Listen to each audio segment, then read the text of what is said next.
Not worried about the sunshine, couldn't care less about the rain.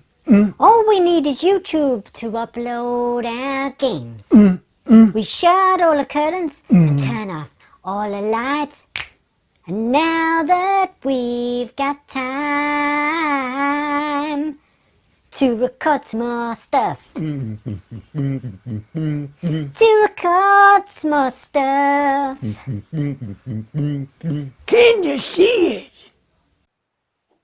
Hello guys, and welcome back to me, Anu, for another video. Now today I'm going to be looking at a Kingear controller.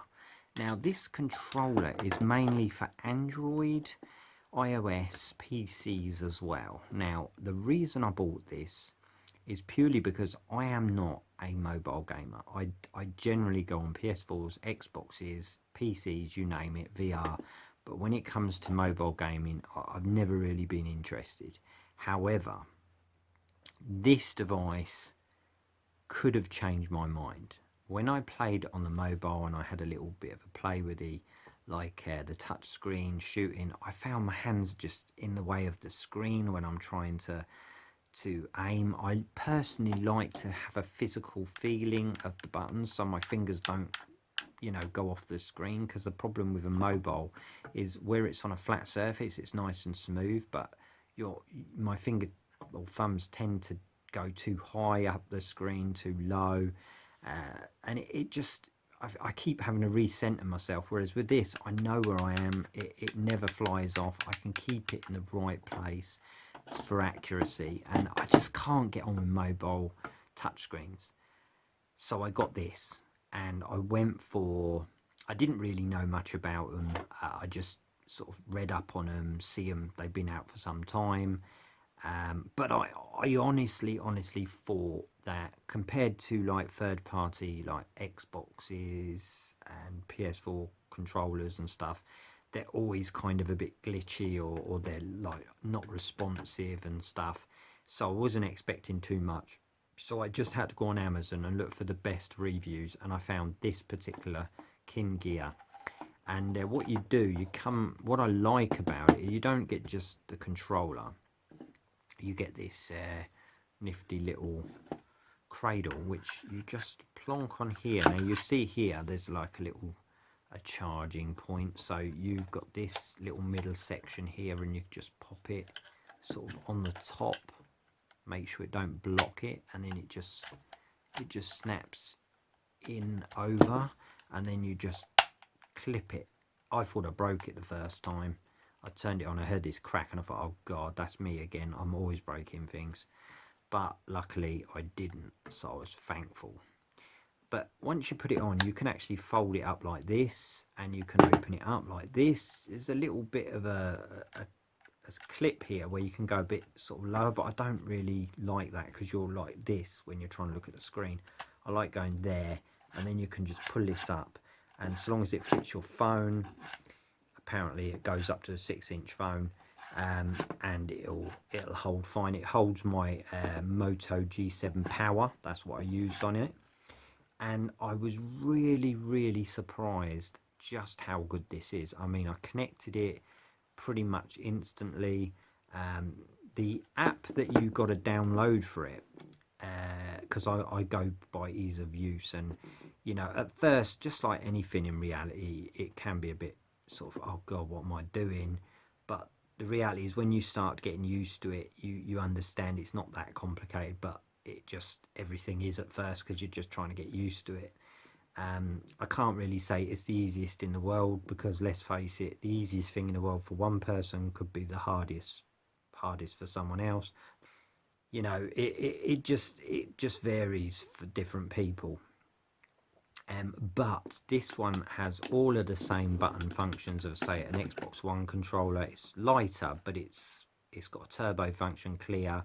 You can press the home button, and you can connect it to 2 different modes, like normal standard mode, where it connects to normal, say, Google Play Store downloads, and another mode for another place, which I've never done because I'm not a mobile gamer.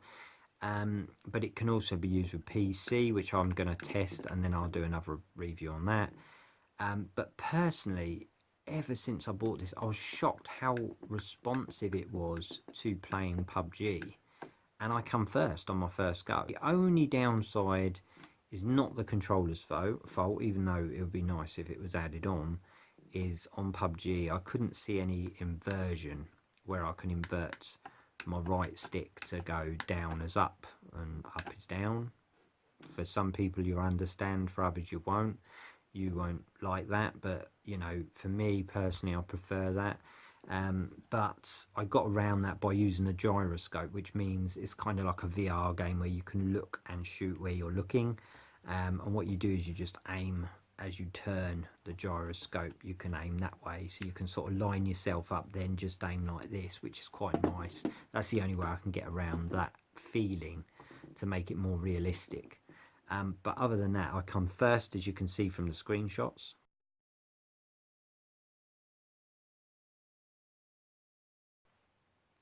And I'm well happy. It's got a little textured feeling here, but even though you've got a bit of weight here when you got the phone on, at first I thought I wouldn't like it, but truthfully, when I was playing, you know, you're gripping it and you're used to the weight, and it's just the fact that I don't have to put my hands over the screen, my hands ain't blocking the screen, I'm not letting go of buttons to press other buttons, and I'm off center target and all that.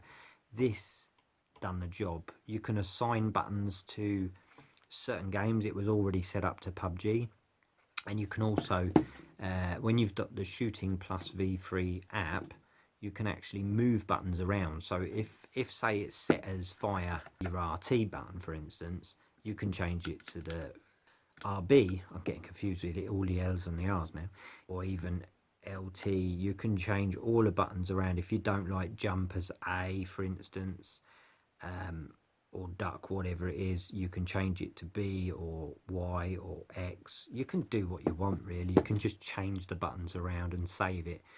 It's a fantastic thing. I come first, and you know, it's comfortable. I haven't even charged the battery yet, because it came, I don't know how much charge it had on it, because it didn't really say how much indication of how much battery charge or a percentage number. It doesn't say that, but I haven't charged it since I got it, and I've been playing it hours, so you know, the battery must be pretty good on it. If you don't like the feeling of doing the touch screens, you feel your fingers are in the way, your fingers are slipping off the screen like mine, you just feel uncomfortable playing it, and you want something, you're a gamer of a PS4 or an Xbox player, and you just want to play mobile, but something that can hold your phone and, you know, get the same feeling as playing, then this is ideal. I mean, I know some people might think, yeah, but it's a little bit, you know, a bit bulky to carry around with you because your phone's slimmer, which is true. But if you just, you know, if you're in a car or you're on a bus or something, and you've got a big backpack or something, you got a bit of room, just a little bit of room to stick this in, and you just want to chuck it in there and have a quick game in a bit more comfort, a bit more luxury, or maybe you just want to play at home and you just want a bit more luxury, then I could highly recommend this with 2 thumbs up. An absolute fantastic buy, and you can get this in the UK on Amazon for about £30. So anyway guys, that's another video done. And remember, if you're a happy gamer and you know it and you want to see me again, click the subscribe button and remember my name, Yanu Dasu. See you later guys.